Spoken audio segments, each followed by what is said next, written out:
No.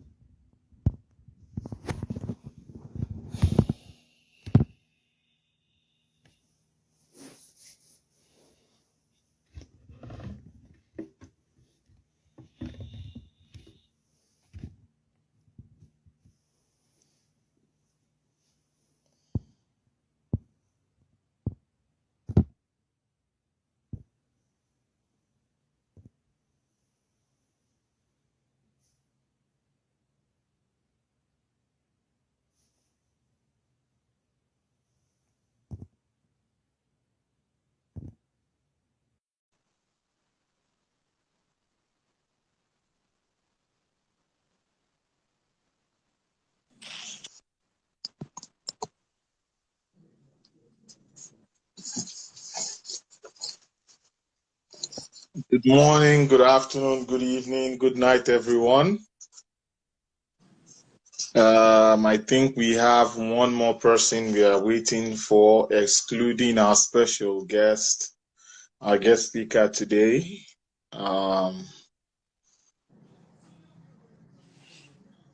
So welcome everyone to the Diaspora Directorate, Tinubu, Shettima, All Progressive Congress, Presidential Campaign Council, Renewed Hope 2023, Pitch the Series, Episode 3, and we'll be speaking on the economy today. So let's see if I have my in-house specialist, my in-house expert is joining us now. Our financial expert is joining us now. Position. Maybe I'll bring this something here. Yes. Good day, good day, good day. Good day. Good day, my brother. Mr. Olu, how are you doing? I'm doing very great. Oh, My I'm brother, sorry. Mr. Apologies. How are you, my brother? Barrister Bisiriyu, how are you doing? I didn't ask that first. Don't be offended. No, we've had a conversation earlier, so maybe that's why we can assume that we are acquainted on how we are doing today already. So that's Canada versus Croatia paid me. No, well, you could see the naivety and inexperience in the Canadian team, and I was telling my dad while we were watching, I said, they're going to show these people Agba, that they're going to show them soon. Once they score, my dad was like, I said, just watch. He said, the way they are doing it, Agba will show up. And it's just the same thing about the process of election in Nigeria. People keep talking about they want youth. And we've had youths in the past, and especially in the military era, who have decimated the Nigerian future as it is today, and with useful ineptitude. And you could see that in football too, where you have a veteran of the likes of Modric and all these guys playing against these kids from, from Canada. Now, they are talented, they are fast and all that, but they don't know the game. Those that know the game handle it. And that's the way Ashiwaju is going to handle Nigeria. He knows the game. He has the experience. He's been in it. And let the ones that are talking about youth and all that, he's going to give youth a chance. But then you still need a colossal personality at the top that can make things happen because of the multifaceted stakeholders that Nigeria encompasses. And that would be my answer to your how am I doing? Thank you. All right, Mr. Olu, how are you doing? If I talk about how I'm doing. Yeah, well, I'm doing great. We're doing great over here. And I'm happy to join this platform today. So I can't wait for the program to start. You understand? I have actually lost interest in football. You understand? I hardly watch football these days again, so I don't even have comment. I used to go and sit down at stadiums, you know, going to Stamford Bridge to watch match and all that. All of a sudden, that interest just dropped. I don't know whether it's because it's politics or it's work. I don't really know. So maybe when they get to semi-final, I will start having interest in what's going on again. And that's the same with my interest in the American football here and basketball. I wait till they get to the playoffs. That's when I actually start watching it. But with football, I don't play with that, man. You know, watch it all the time. Besides, Nigeria is not even playing. So, you know, even if the interest is there, it's just like, okay, let me see maybe the best 8 team and all that. Play quality football, then you could probably assess them and all that. Honestly, the quality of football this World Cup has been pretty decent. Like today, I screamed when Morocco scored their second goal. It just came out. I don't know where the scream came out from. It was just match ended 2-0, right? Yes, it was subconscious. I stood up and screamed. And then I caught myself. I said, Bongo, hold on. You're not a Moroccan now. Sit down. You're African. You're African. So I think it was the African in me because for some odd reason, this World Cup I've been supporting African teams. So yeah, I think that should be natural. You know, it comes and it just shows why we in the diaspora are interested in how things are going in Nigeria, because the innate interest in the success of Africa is part of our genes, and we don't just discard that simply because we have followed the natural process of migration. You know, we migrate here, but we don't lose who we are and the love we have for where we came from. So, and I would not say that it's wrong for you to root for Africans, because that is where you are from. You are still innate an African man. So I don't have a problem with that. Well, thank you very much. Information just reaching me is that our guest speaker today is on a flight right now, and once he's off the flight, he will join us. He should join us in 30 minutes, but I think that we can still keep on discussing. We have exactly, I think, an hour, because all the previous times we've been going past like 1 hour. It's been 1 hour 45 minutes, 1 hour 50 minutes. So we have to do better with timing. So let's get the ball rolling. Once again, everyone, for those of you joining us, my name is Ayodeji Bakare. I am the host of the Diaspora Directorate Tinubu Shettima APC Presidential Campaign Council Renewed Hope 2023 Pitch the Plan series. And this is episode 3. And today we'll be speaking on the economy. And before I move forward, I hope you guys have downloaded your hard copy. I mean, every one of you. I trust my guests already have it already. So I'm not asking my co-speakers. I'm not asking you guys, but I'm speaking to everyone at home. This is it, Renewed Hope. It's an 80-page manifesto that clearly details all of Ashwaju's plan for Nigeria when he becomes president, all things being equal.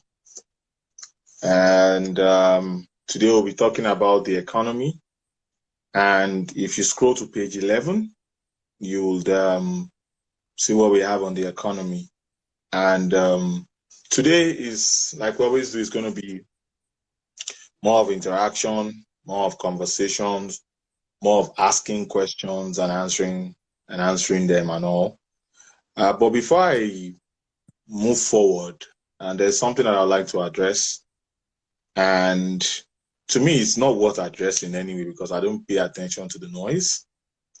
However, it was brought to my attention that in the last clash of the supporters on the Daddy Freeze platform, that one of the debaters there kept on mentioning DRUG, Baron, certificates for feature and all of that. And I clearly explained why all of that were all false news, misleading news. But it seems like they just keep wanting to talk about it and doesn't want to go away. And I remember in episode 2 of the debate on the Daddy Freeze Clash of the Supporters, my team member here, Barrister Bisiriyu, was able to explain in very clear details what it was. So I'll give Barrister Bisiriyu just 2 minutes to just explain that again to you guys. Again. He's going to explain it again. So I want everyone to please pay attention and understand, so that when they bring this news to you guys, you guys just push it away. So over to you, sir. Just 2 minutes, sir. Thank you. I appreciate that. In the last event, one of the debater, very smart person, and I really respect how she present argument and all that. And she kept on emphasizing that the case of the 1993 forfeiture case of personal property of about 1.4 million in 2 accounts that is associated with Asiwaju was a criminal forfeiture. And because she is an educated person, and what we say here will be recorded and played in future, it is necessary for people to understand the difference between criminal forfeiture and civil judicial forfeiture. What happened in Asiwaju's case is a civil judicial forfeiture. Now, I will explain the two as quickly as possible so that we can move on to what we are actually, because it is very germane to leadership that we don't attribute drug trafficking to a an allegation of proceed of drug trafficking. Those are two different things. Drug trafficking is is a criminal act itself. A proceed could be based on whether you have knowledge of that criminal activity or not.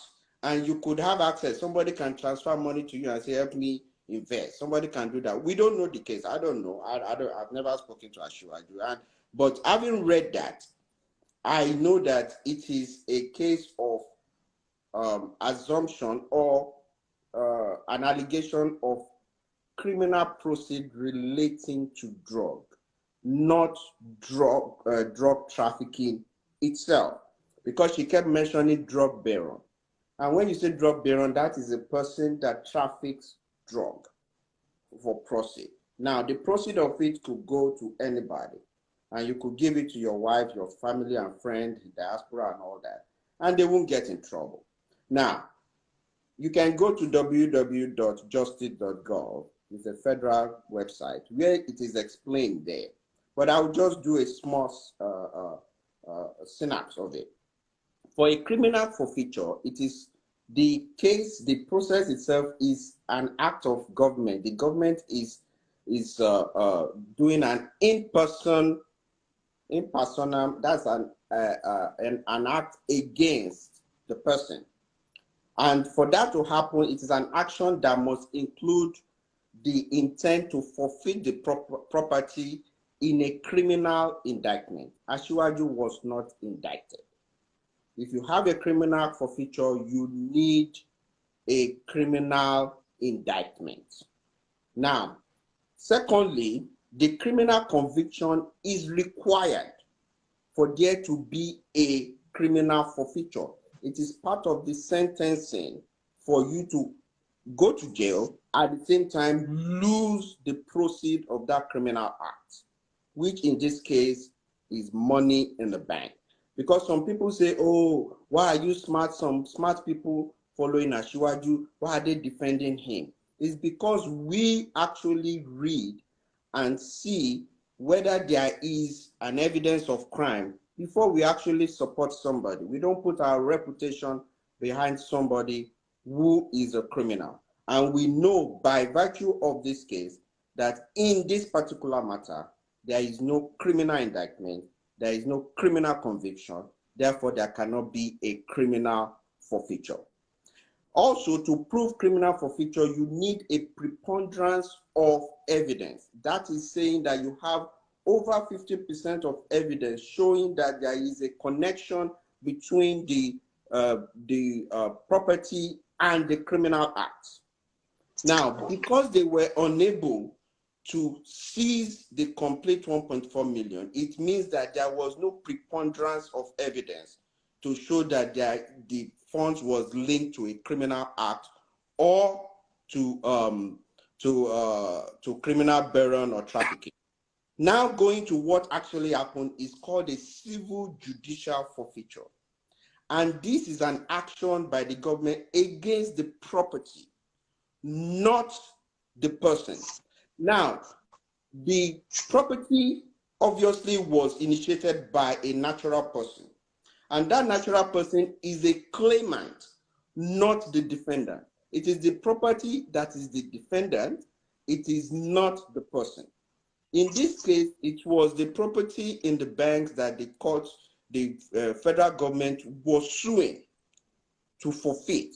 And Ashwaju was a claimant in it because he's an interested party. And he's not the only interested party in it. So, and for there to be a civil judicial forfeiture, there is no criminal conviction. That is very important. And you see, there's nothing wrong with people who are not educated to be saying this. But I think it's just disgraceful for people to have that kind of intelligence and be recorded for future purposes for saying something like that when there is no evidence of it. So they can attack him on being associated with some kind of people, for even being in the position of being accused or alleged of having proceed of a crime, but that does not mean he perpetrated that act. And by itself, we are easy to forgive our children when they roll with wrong people, when they smoke igbo somewhere or something like that. And in the past, this was 1993, when he was senator, and he was also working for Abiola. Beyond that, he has had prodigies that are SAN that will not associate with a criminal, with a drug baron.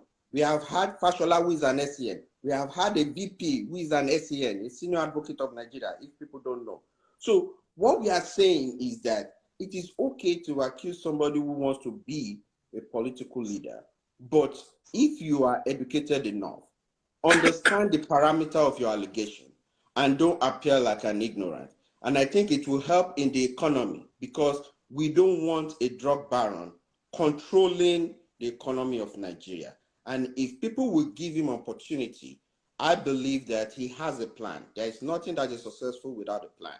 And in that case, I rest my case. Thank you. Thank you very much. That was more than 2 minutes, so I'll take out of your time when you're speaking, sir, respectfully. All right. Moving forward, now let's talk about the economy. And firstly, I'm going to set the stage because I'm going to break this down into different aspects. I'm going to read what is called the approach of prosperity, and then we'll begin to look at the different aspects. We'll look at budgets, the budget, how he plans to present budgets henceforth. Talk about the National Infrastructural Plan, talk about the National Industrial Plan. We'll talk about housing. We'll talk about consumer credit system. We'll explain the GDP and the plan to increase the GDP by 10% year on year. We're going to talk about a bunch of these things and break them down. And now, the approach of prosperity. So this is page 11. If you guys can go there with me, page 11. It says, the structural model upon which our national economy has always been based needs major reform. Our economy is unhelpfully designed to export raw materials and import increasingly expensive finished products. That is, we run what is called the rent-seeking economy, where it is all about harnessing our raw materials and sell and just get money for that. We are not adding value to our raw material. That is what is basically saying a rent-seeking economy. Crude oil still provides most of our foreign exchange and represents the primary source of federal government revenue. So this means that about 80 to 90% of our foreign exchange, forex, your dollar, the pounds, the Chinese yuan, the euro, the Japanese yen, the Indian rupees, I could go on and call all the currencies in the world. It only comes from the sale of crude oil. And crude oil basically is about 50 to 60% of our revenue. And because of COVID and the pandemic and all, it rose to about 70 to 80% of our revenue. So you see the lag. Where is our manufacturing? Where is our agriculture? Where is our IT? There's a lot here. Now it says over the long term, the revenues from this natural resource exports will prove insufficient to meet the rising cost of imports, let alone support the fiscal obligations demanded by modern democratic governance. Agriculture has traditionally been the backbone of this nation, meaning in our gross domestic product, agriculture is about 23%. So I would typically say between 20 to 25% of our GDP, gross domestic product. Now, guys, gross domestic product simply means the total price tag, the total value, cash-wise, of all the goods and services produced and or generated from that country. So currently, Nigeria's GDP is about $440 billion. So all the goods and all the services, that is goods that are produced, services that are being rendered in Nigeria, when you sum everything up annually, it is about 440 billion US dollars. And agriculture alone is about 20 to 25%. So I'll say agriculture is between 80 to about $100 billion alone. Now, I said, however, we must acknowledge the growing importance of our urban population. So it's like, okay, this is our GDP, but our population is going high. And with our population going, and how can we account for this? How can this be enough for our population? At independence, city dwellers represented less than 15% of the national population. Today, the urban populace exceeds 50%. Over 100 million people reside in our cities and towns. Also, we must pay special attention to our young population. They are this nation and its future.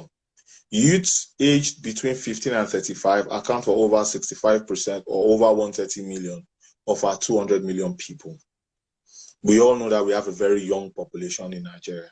I think from 0 to 15 years is about 70% of our population, some crazy stats like that. So we are a very, very young population in Nigeria. Our youth unemployment rate as well as our overall jobless rate have always been unacceptably high. Many young people feel alienated and left out. Too many are preoccupied about the basics of whether they will find a meaningful job, be able to marry or own a home or a car, or simply have enough money for their daily needs to achieve their best destinies. If our nation is to live up to its promise, our youth need to be given a fairer deal than this. Under our government, our cities and towns will witness a level of industrial activity unprecedented in our nation's history. In this, our youth shall become a leading catalyst driving the economic resurgence. This goes beyond the provision of decent jobs. It speaks of empowering those who see their future as starting and owning businesses in the new economy, It goes to opening the economy in a way that encourages the best that the modern digital and IT-driven sectors have to offer. So it is talking about, hey, we're really going to go into IT. We're really going to be looking at opportunities on how to get jobs for we Nigerians when we leave school. We'll improve existing industries and sectors. We'll be brave and innovative enough to see how new economic vistas powered by today's technology can create jobs and provide goods and services that propel us towards greater prosperity and development. All right, let me stop here. And let me ask Mr. Olu this very first question, or let us talk about reviewing federal budgetary methodology. So Asiwaju is saying that he wants to change how we allocate or get our budget together. Because previously, it used to be the amount from how much we're going to make or revenue we're going to make from the dollar, from crude oil, and then put a dollar value to it. But now he's saying we're not going to do that. We're just going to do the total expenditure, what the people actually need. So what do you think with this kind of plan? Since this has not or never been done in Nigeria in recent times, but Asiwaju is trying to do something very daring in our economy. What are your thoughts, sir? Okay, basically, thank you very much. You know, when I was going through the manifesto was very, very well detailed, and it's very interesting because, you know, these are some of the things Nigerians should look at, you know, when you are supporting a candidate. You know, like if you look at the manifesto is talking about reviewing our budgetary procedures. A lot of people may not understand what this thing means. You understand? Because the manifesto is talking about growth-based budgeting. Do you understand? And when you talk about growth-based budgeting, you are in between value-based budgeting and activity cost budgeting. You understand? There are 4 types of budgeting method. We have incremental budgets. Incremental budgeting. That's what Nigeria is actually technically practicing. Every year we increase our budget by 15%, whatever, by 10%. We have a benchmark.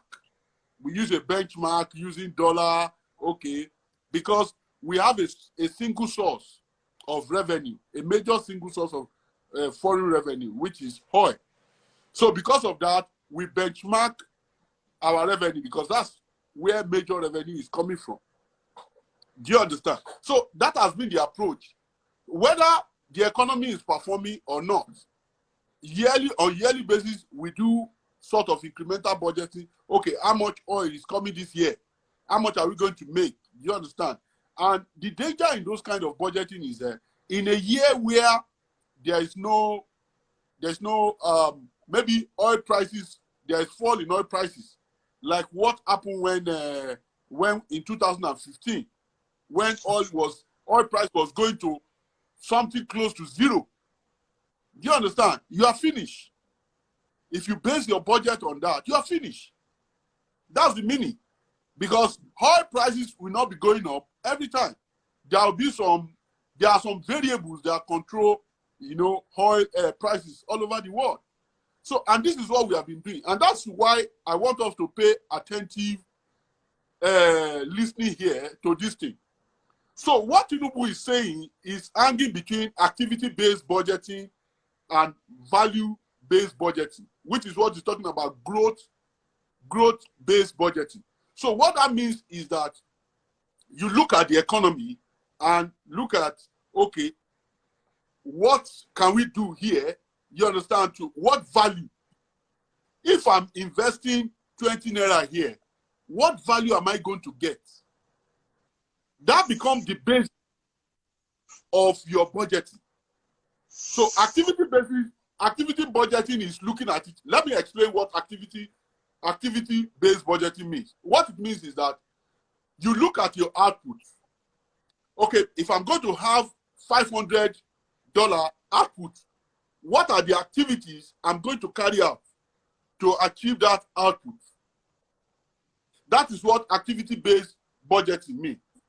Then value-based budgeting means is that if I spend 20 naira here, what values am I going to get? Do you understand? And that's what Tinubu is saying. That, you know, it should not be the usual ritual we do, you know, by just saying, okay, this is another year. Let's just, oh yeah, oil sector, Ministry of Agriculture, take 10%, Ministry of, you know, and that's why in most cases, some of these people don't have key performance indicator. You have a lot of agencies today, they have not even prepared, they don't have financial statements, they don't have financial reports. In the last 5 years, I remember there was NMPC was not even preparing financial report. They don't have financial statement. They were just running. Do you understand? And they keep incurring costs. So they are not accountable, you know. So those are the issues. If you come to me, NMPC come to the federal government and say, I need 300 billion naira. I should be able to ask them, how much are you going to make? What is your profit? What is your output level for me to give you 300 billion naira? Do you understand? So all these things are not happening before now. And you see, that's why Lagos is an exceptional case. Because Lagos operates this kind of economy. Let me give you an example. Lekki Free Trade Zone. Why do you think, what are the indices? What did they look at to create that kind of free trade zone? One, they have looked at the employment that environment is going to generate. These are values. A lot of money has been pumped into Lekki Free Trade Zone. A lot of budget. If you look at Lagos State budget, you will know how much that was expended to create that zone. So what they are trying to do is, okay, if we create a zone like this, what is going to be the value that we are going to derive from it? Does it really worth it? So you also have to look at the social benefits. Do you understand? You don't look at it in monetary terms alone. How is it going to improve the life of the citizens? You also look at that. How is this activities you are embarking on? How is it going to improve the life of citizens? So they create that zone. They start encouraging business owners to come. They give them incentives. There is tax incentives. There are rebates for you to be in that particular zone. So looking at what that zone is going to create, of course, there will be a lot of public expenditure in that particular area. That's where we will get to the situation where we'll be talking about fiscal policy. So because this one is tied down to fiscal policy, public expenditure. So there will be a lot of public expenditure in that area to say, okay, when we spend so much money in our budget in this area, what are the value we are going to get? Number one, Dangote refinery is there now. That one alone, do you know that this Dangote refinery will solve 60% of depletion in our foreign reserve? Because we are not going to be importation of fuel, finished product. That's what we know as fuel in Nigeria, PMS. Contribute almost 50% that is taking away our foreign reserve. Because we export our crude oil, then we import the refined product to Nigeria. Because our refineries are not working. So Dangote refinery is situated at the Lekki Free Trade Zone, which is the biggest in Africa. It's the biggest refinery in Africa. It can meet our daily needs and even supply to all other nations, Africa, Europe, and all that. You get what I'm saying? What will happen? A lot of employment is going to be created from it. I'm talking about employment that Dangote himself will engage, because he's going to engage people. He's going to engage workers. There will also be a multiplier effect of having that industry in that particular place, in that particular zone. A lot of activity is going to take place. Do you understand? Because it is not only PMS that come from refinery. There is diesel, there is gas, so many things. So it spur out a lot of activities. Thank you. Thank you very much. I don't want to continue. We still have maybe like 10 things to talk about, because you've thrown fiscal policy, you have thrown monetary policy. Because now we are going to get into the national infrastructural plan. But before we get there, I just want to talk briefly on what you have said about the Lekki Free Trade Zone and the refinery, the Dangote refinery.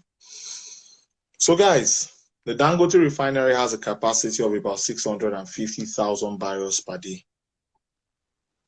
And the world consumption of crude oil barrels is about between 80 million to 100 million barrels per day. So Dangote in itself will be able to satisfy the demand in Nigeria and the demand outside of Nigeria, and will not be able to, or will stop using our forex to go and pay for refined products. Now, I'm going to talk about this because this is kind of like my specialty. I'll talk about this in oil and gas, but I'll just give you guys a little snippet. In 1 gallon of crude oil, you get saturated gas from it. You get gasoline, which is called fuel. That's your gasoline, your fuel, PMS. You get naphtha. You get kerosene. And we have dual purpose kerosene. We have aviation turbine kerosene. That is your jet fuel. And then you can begin to have your low gas oils, heavy gas oils, lubrication. Your low gas, heavy gas oil is your diesel, lubricating oils. Then you have your, what's it called? Then you have your coke, your coke and all of that stuff. But we'll talk about that. But look at the different opportunities that this is going to give us. Look at now, for example, with the gas, for example, we would not need to import liquefied petroleum gas. LPG, liquefied petroleum gas, is otherwise called the cooking gas. And that is a mixture of propane and butane. And that get that from natural gas plants. We're going to talk about this in depth. Don't worry, guys. We'll talk about this in depth when we are doing oil and gas. That will be like week 5 or week 6, if my memory serves me right. But at the end of the day, our budgetary methodology is going to change, guys. It's not going to be, the price of crude oil. Because let me tell you one thing that gets us in Nigeria, and we begin to run into more deficit in our budgets. Because at the beginning of the year, you can't predict what will happen in the middle or the end of the year. You can't predict that. You can't predict that. So by not being able to predict that, a war can happen, just like what happened between Russia and Ukraine. A war can happen, and then the price of crude oil might rise up or slump. But if you are doing your budget based on, I'm going to be exporting 1.2 million barrels per day, this is the amount in dollars, this is the total amount, and this is how much we are going to get as revenue, then you run into these issues. But if it is a growth-based type of budgeting, where it is, this is how much, if I put this amount of money, this is how much I'm going to get as revenue, then you budget based on that. Then you don't have to worry about all of that dollar coming in and budgeting based on that. Now, moving forward, I'd like to talk about the National Infrastructural Plan, the template, which is part of the economy. And I want us to link this. So I'm going to ask you, Mr. Olu, I would like for you to explain to us, how does infrastructure link with economic growth? And with the Ashwaju plan of National Infrastructural Plan, that is building these roads, these road connections that will have these different names, like completing rail lines, looking at the water and marine system, because in Lagos, we're having a more robust and a more sophisticated water transportation, and being able to being able to bring this forth into Nigeria in general, and road transport also, building all the required infrastructure to have a BRT system just like the one we have in Lagos. How does the infrastructure help with the economic growth? Also, job creations and all that in building this infrastructure. So please go ahead, sir. You have just 3 minutes, sir, because of time. Okay, thank you very much. Natural infrastructure is very strategic to any growth in any economy and all that. And of course, this will, engineer growth in any nation if you have, because it is infrastructure. Let me put it in a layman's language. I don't want to be blowing grammar.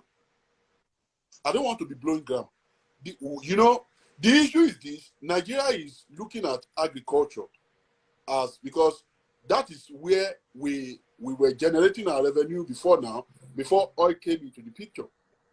Now, the question is, how do farmers, for example, that's why I said, let me go in the layman's language. How do farmers transport their food, for example, to the cities? How do they move their goods from where they are producing it, from where they are getting it, for export? What are the process they go through? Those are the infrastructure that needs to be provided. What are the process they go through? And how do they, this thing, how it becomes seamless? Do you understand? So that time is not lost in that process. Do you understand? One of Asiwaju's cardinal objectives is to develop each zone to have a regional plan. A regional plan for infrastructure.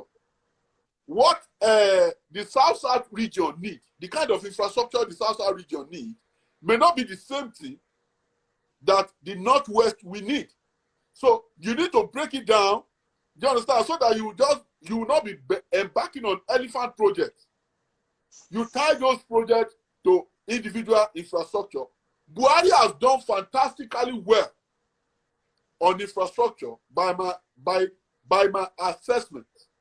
In fact, I've not seen any democratically elected president in Nigerian history that has performed better than Buhari on the area of infrastructure. Anybody can come on live show and prove me wrong. Buhari has done very well. So, Tinubu has a foundation that he can build on. Do you understand? To engineer this. So, what are the infrastructure we are looking at? We need rail. We need efficient and effective road transportation system. We need a very good water transportation system and the rest to make life easy for the citizens. So, and as you are producing all this infrastructure, you are also creating jobs. You are providing employment because there are multiplier effect to all those activities you are doing. Let me give you an example. When you provide road, access to road, it increases migration to that particular place. That is why you see when government provides roads and some other facilities in certain areas, land costs will start going up. That's the reason why you will see land costs start going up. Some costs started picking because people are migrating there. Activity has started picking up, and when activity is picking up in a location, you are creating jobs. Those are indirect jobs that you are creating. You are creating jobs because a lot of people will now. So Asiwaju has a very good infrastructural plan of dividing Nigeria into regions. Then begin to provide all this infrastructure. We already have a template to work with because of some of these infrastructure that have been produced. So it will now begin to provide those infrastructure that at the end of the day we increase our economic growth. Let me give you an example.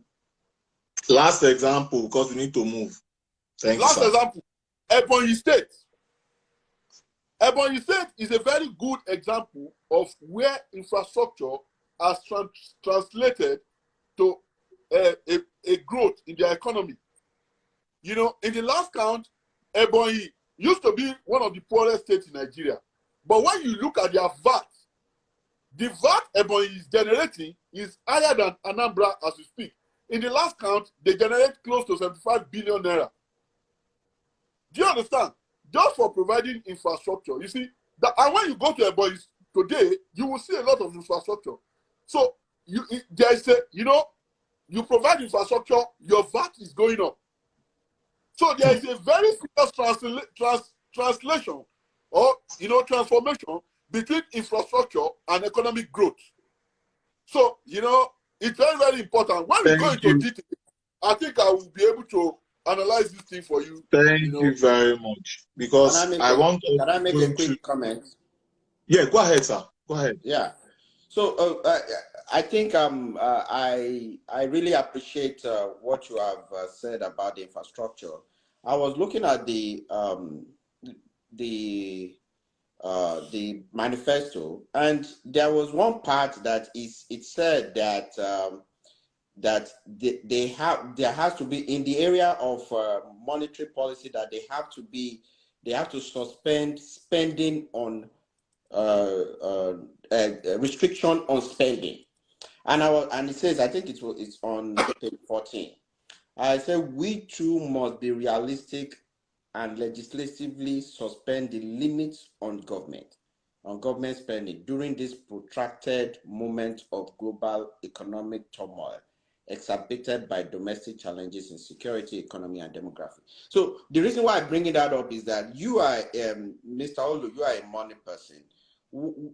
How does limiting or taking away restriction, how does it support infrastructure? Because immediately after that, it says, with the physical latitude provided by the above mentioned budgetary reform, that then they have more opportunity to do more in terms of infrastructure. So based on your knowledge of monetary policies and your expertise, how do you think that would play out? Is it that they are saying that the moment they make as much money in crude oil, the National Assembly should give them a blank check to do all these things because of the problem of global economic turmoil? Or there is a method to that in a way that it just makes sense to people? Yes, thank you very much. Sometimes when you say you want to remove restrictions and all that, the question you ask yourself is, where is the money going to come from? Even if you are making a lot of money for infrastructure, how do you do it? Where are you going to make this money? Where are you going to get this money to provide this infrastructure? You understand? I'm not even talking about loan now, getting loan and all those things, because like I said, throughout this conversation, I will be using a layman language. I don't want to be using technical words. You understand? So that is where PPP comes in. Public-private partnership. Okay. You understand? Buhari government has been going in that direction, but Tinubu understands this game completely, because that is what turns around Lagos economy. Public-private partnership. Do you understand?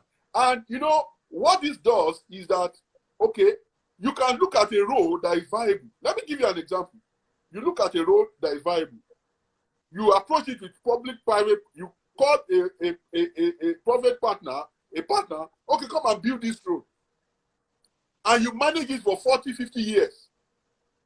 You understand? You have removed the body of funding that particular project from government. Are you with me? So you are making it limitless. So what it means is that they will be able to do more than enough extraordinary project. That is one. There's another one you can do. I'll just give you an example. There's another one you can do. It could be a form of tax credit. Do you understand? Okay, MTN, Dangote, can you fix this road? If you fix this road, you understand, you are going to get a tax credit of so amount. They're already doing that. That's what I'm saying. They're already doing that. So when you open up all these limitless options, do you understand? You will find out that there will be a continuous growth. Now, you are looking at the project in itself now. You are not looking at the effect, the multiplier effect that is going to create anyway. We are not talking about that. We are just looking at the project. Do you understand? And this will not put restriction on the government spending. You understand? So that's the whole idea. If you put restriction on government spending, government will be able to spend money because they have made an avenue for people to be able to create all this infrastructure without really stressing, government. So that's basically how that thing is going to play out. So, moderator, just one more thing quickly before you go. So, on the next one, it says something about National Potable Water Supply campaign. And most people have said that he had 20-something years in Lagos and he did not provide sufficient potable water. And, he might have some other, bureaucratic problems and all that. Based on this public-private partnership, do you think a national potable water, because it says that once no one lives more than 5 minutes away from a reliable source of potable water, do you think applying the principle of PPP,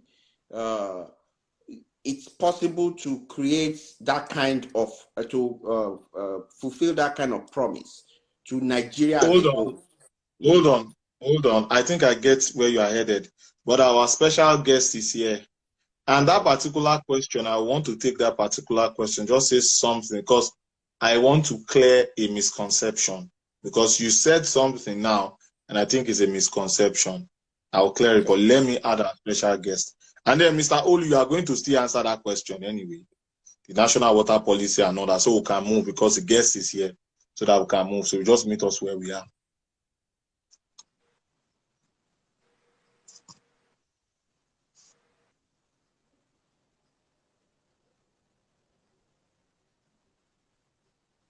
Yes, Honorable. So that is Honorable Odalo.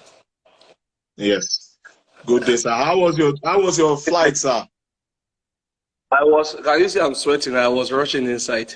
It's on. Thank you. We understand. Thank you very much. Thank you very much for joining us.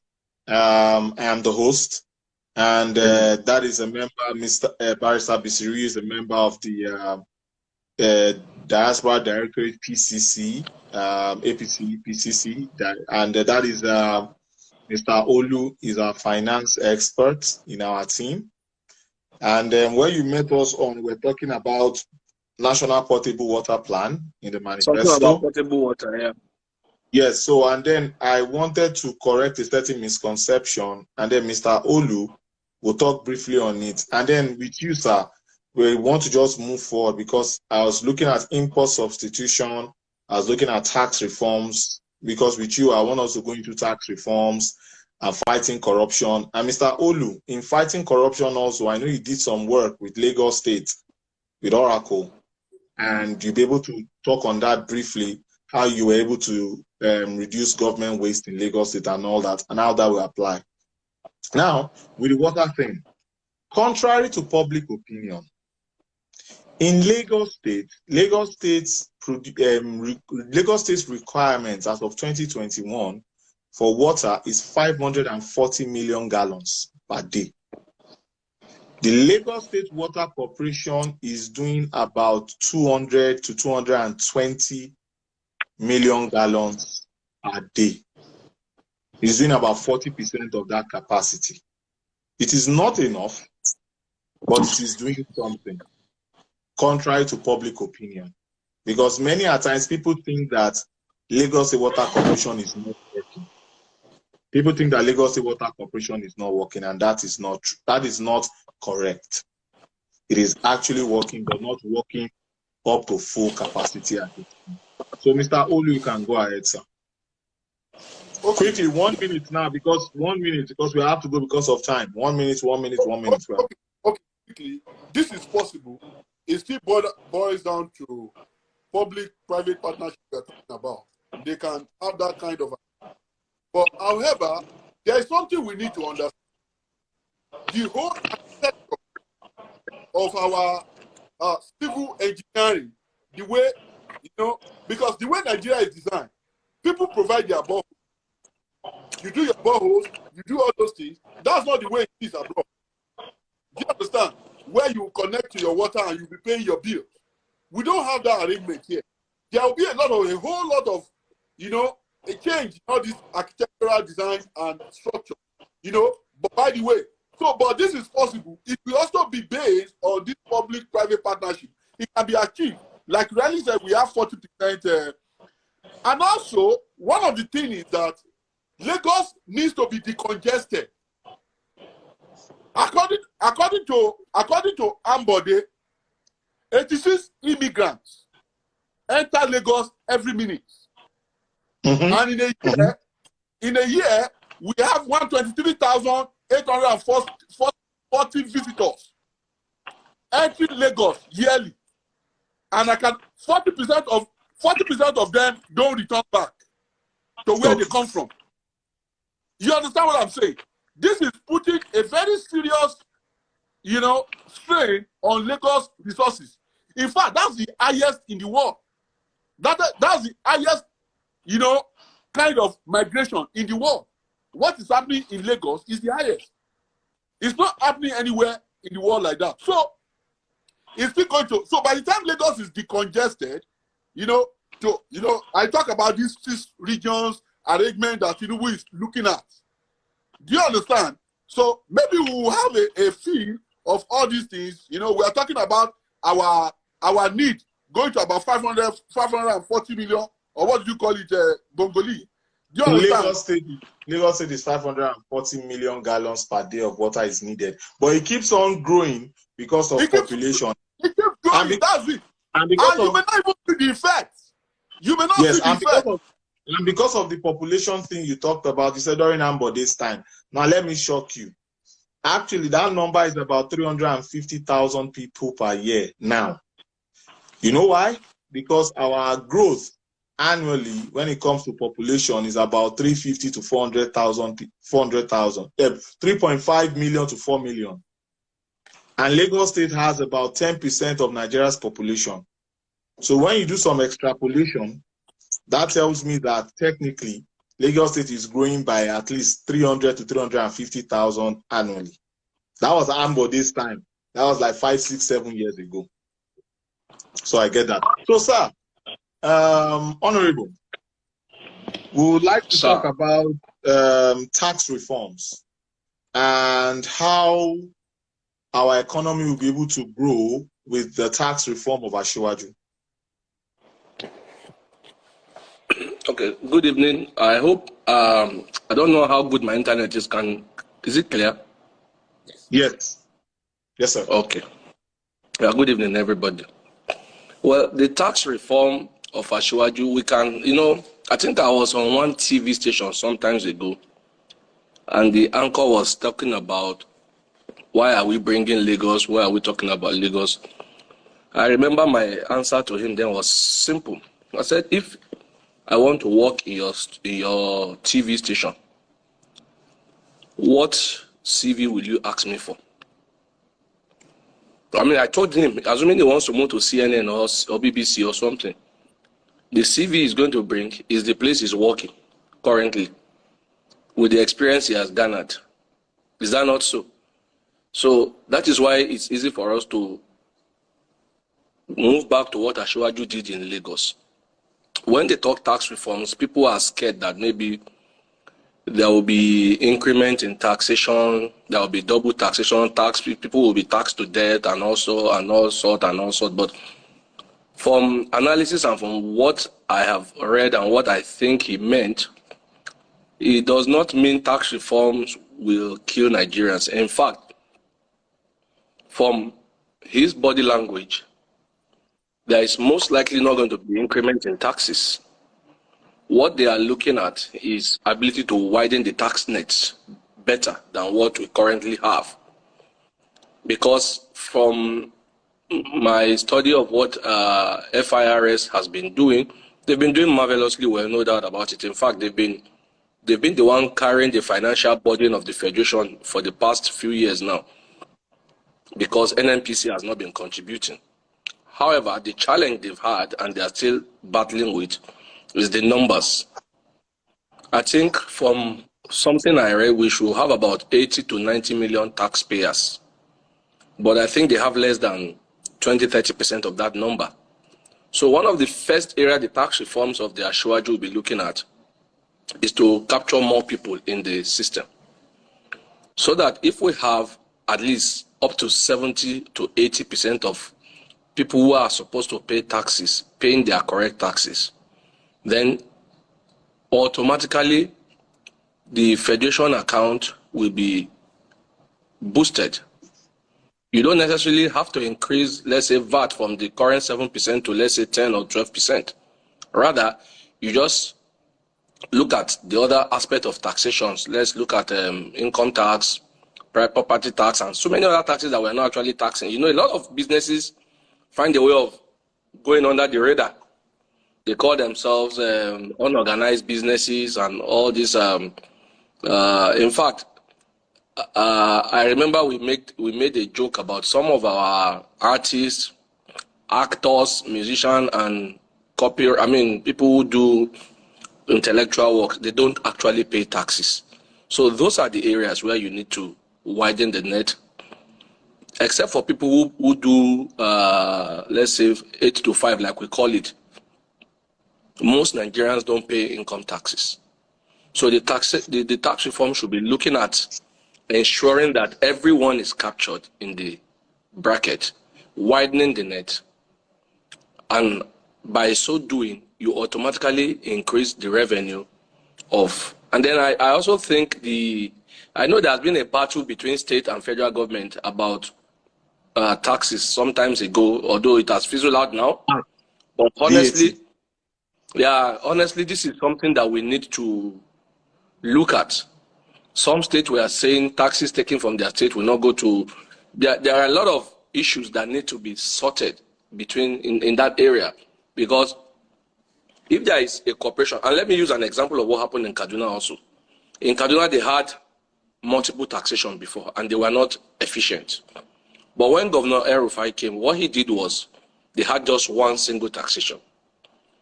And if your local government, let's say local government A, is due to collect this, they collect it on your behalf.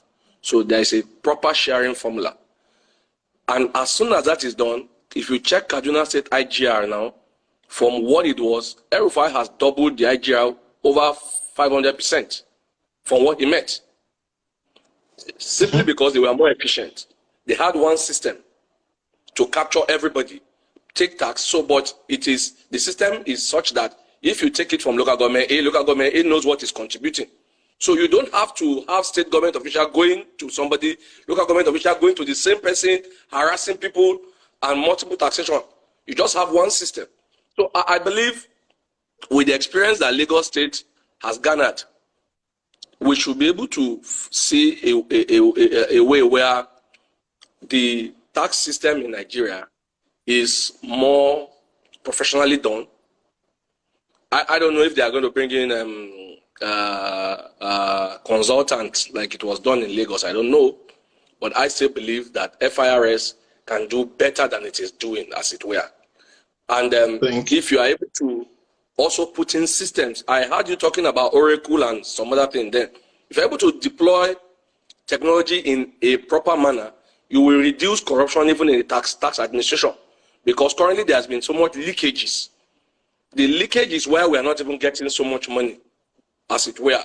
Even if you capture all the people who should be in the net, if there is a lot of leakage in the system, I'm not a tax expert, but I understand that if you're able to plug those leakages, you'll get more money from taxation, even without increasing the current figures. But as long as there are leakages, because there was a time, I don't want to say this on air because I don't know who is taking, whether this will go public. We are going to broadcast it. We are going to broadcast it. It's good. So let me be very careful, but I don't want to put people in trouble. I'm going to watch it. I don't want to put people in trouble, but you know there was a time where FIRS was better than working in even NMPC then, because there have been a lot of shady dealings going on then. So what I expect now is, I think it's, I don't know this brother that's wearing t-shirt. I think it's the one you talk about in Oracle. I'm sure if we are able to deploy technology in our tax administration in a proper manner, there will be less leakage in the tax system. And if you're able to plug those holes, I can assure you, and then you're able to also widen the tax net. Honestly, you don't need any miracle from heaven to be able to sort the problem that we are currently facing in taxation. Right now, there is leakages, there is poor administration of taxes, and inability to capture everybody in the system. So if we look at those areas, I'm sure we don't need to increase taxation. We just need to be better and be more efficient. Thank you very much, sir. Thank you. Thank you very much, sir. Thank you. So this is what I'm going to do here. So, Mr. Olu, we are going to speak on fighting corruption, inefficiency, and waste in government, and link it into government revenue and these taxes. Because like he rightfully said here, our guest speaker talked about tax reform, talked about more revenue, and talked about fighting corruption. And if you go to page 16 and 17 of the manifesto, it addresses all of this. So I want you to use your experience in Lagos State, with the Oracle system, and talk about how using that model that Shuaji brought about will be able to improve our revenue, because all about revenue improvement. We want to generate more money, because it is with revenue improvement that we'll be able to determine our growth-based budgeting. But before you do that, I just want to tell a lot of Nigerians that are watching us something about this, our taxation system. Guys, do you know that from 1960 to 2015, only 13 million Nigerians were paying taxes, or 13 million Nigerian entities were paying taxes? Sir, please, maybe you can mute. If you're not speaking, you can mute, because we're hearing something in the background. All right, sir. Thank you, sir. And currently, between 2015 to 2022, about 41 million Nigerians are beginning to pay taxes. So you can see the difference. And now Nigeria's non-oil revenue is going to hit about $5 billion by the end of this year. That's the highest ever. Non-oil revenue, highest ever. Now, another thing is our income tax brackets. We pay very low amount when it comes to our income tax brackets. Our income tax bracket is between 7% and 24%. So if you are earning 300,000 naira or less in Nigeria, you only pay 7% of income tax. And I can assure you that is quite low compared to all other places. Secondly, 24% if you are earning above 3.2 million. So when we talk about tax expansion doesn't mean I'm increasing your taxes. Tax expansion is like, oh, this is the tax bracket.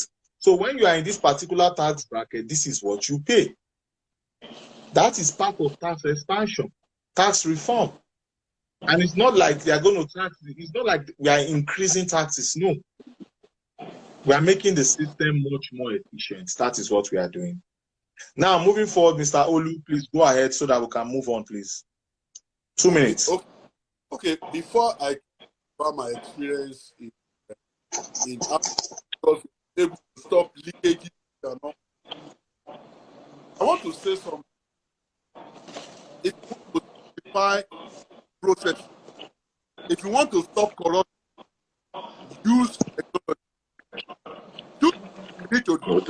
Use technology and simplify processes. When you simplify processes, people will pay.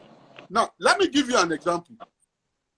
There was a time I wanted to bring cars to Nigeria. I exported, I brought cars to Nigeria.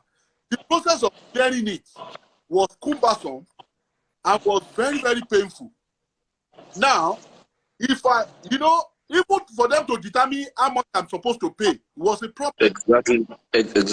But if you have maybe like a VIN technology, when you put your VIN, which car are you importing to Nigeria? 2010 Lexus. You bring down the price, you pay. You pay the price. When you want to clear your car, custom check. If there's nothing in the car, outside the car you have, you clear your car, you go. Yeah. You go, there's no problem. You don't even need a clearing agent. You don't need a clearing and forwarding agent. So those are the issues. Now, let me talk about, that's by the way. So let me talk about how Lagos was able to stop leakage. they brought this Oracle solution to Lagos State. We call it Global Computerization Project those years. You understand? And I remember vividly that Lagos used to have, in fact, all the revenue Lagos is making is going to salary. It's not even enough to pay salary because I think our Lagos revenue there was hovering between 600 million. Lagos revenue was hovering between 600 million, and there's so much allocation coming from federal. So everything is going to pay salary and all that. Nothing left to provide expenditure, nothing left to do anything. Honorable, sir, hold on, sir. Honorable, please, can you mute? Honorable. Honorable Oyalowo. Honorable cannot hear me. Go ahead. Go ahead, Mr. Olu. No, I can hear now.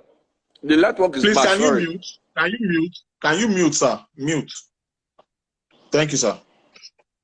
Go ahead. Mute. Okay. So, what I was saying is that, so there's nothing left for government to spend in Lagos in those years. What did Asiwaju did? He brought in Oracle, global computerization. It was resisted, no doubt. In fact, for 2 years, we were not able to do anything on biometrics because of resistance, that this thing is not going to work. So we are going back and forth. Some of us even run away until Asiwaju put his foot down that this thing must be done. And what did he do? He said, if your name is not on the biometric payroll, Oracle payroll, you will not get salary. So it now comes from us running after the civil servant to them running after us. Because now, if their name is not on biometric, they are not going to be paid. Do you understand? So what now happens? During the process of biometrics, we start seeing funny names. Ekole.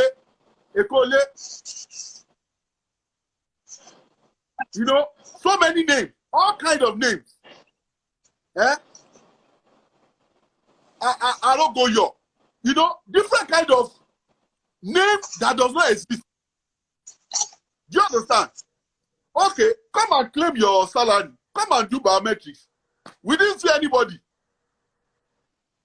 So those are ghost workers that were easily, I will tell you, I will shock you how much that was saved at the end of the day. I will shock you. That's where I'm going to stop when I finish. So we got that one. Another one that is very, very funny, very, very interesting and very funny. We are seeing schools, a complete school, with principals, with teachers, with, with so many things. It's not one school, it's not two schools that is on payroll. But that school does not exist. Wow. Do you understand what I'm saying? Those school does not exist. So many funny things was going on in lands. In fact, they were issuing different kind of certificate of occupancy to people from Oluwole. People are just getting different, and people are getting this scam. Do you understand? So at the end of this exercise, Lagos State saved over 300 million naira at an instant. 300 million just vanished. It's because nobody is coming to claim it. And before you know it, this thing was going to billions when you run it throughout the year. So, after they discovered the source in that payroll exercise, they now move it to every other areas, revenue. So, Lagos State now deploy technology in some of this. So, it caused leakages because there is always a middleman. Any process, there is a lot of human interference. There is possibility for fraud. There is possibility for corruption. Any process that has human intervention, maybe there is a human process in it. There is tendency for corruption to exist in that process. Meanwhile, those processes can be computerized. All right. the success story We in need to Lagos. move. Let me We just need to finish move. We need to move. We need to move. I would like our guests to speak on the monetary policy. So, guys, monetary policy basically is your Okay. interest rate. Okay. No, I'm trying to just explain, give the guys a premise, the people watching us. Monetary policy is typically, basically, your interest rates on banks, bank interest rates, on loans and all of that. Also, in foreign exchange, controlling forex prices and money circulation. So in the Asiwaju manifesto, Asiwaju talked a lot about its plans to revamp our monetary policies in Nigeria such that it curbs inflation, such that it builds our forex. So I would like our guests to speak on the monetary policy aspect of the plans that Asiwaju has. And once we are done with that, Mr. Ulu, get ready. We are going to speak on the National Industrial Plan. Thank you very much. Okay. Good evening. Thank you. Currently now, if you follow, we have the CBN is in charge of our monetary policy. Mm-hmm. Even though the CBN, by law, is an independent body, they still have to work with the government of the day to achieve set targets and aims. Currently, one of the problems we have with our monetary policy is the dual foreign exchange window. It leaves room for corruption. I mean, if you have, I think CBN now doesn't do allocation for now. They stopped it for a while. But we all can see the corruption and what bankers call round tripping in the abuse of foreign exchange. So one of the first things that the Asiwaju government should be looking at is to close the foreign exchange window, to let us have a singular foreign exchange system. That way you will eliminate a lot of things. That's number one. Number two, currently the rate of the banking exchange rate in terms of loan administration is currently not very realistic, because I remember Asiwaju has been talking about trying to create a consumer system where people can get loans instead of credit system, so that rather than in order to curb corruption, because right now I want to buy a car, I have to look for 10 million, whether I have it or I don't have it. So automatically, the next thing I'll be looking for is how to steal in my office or cookbooks to raise the 10 million, because I have to pay cash. So what Asiwaju is trying to do is to ensure that we have a credit system in place so that people don't have to pay that 10 million at once.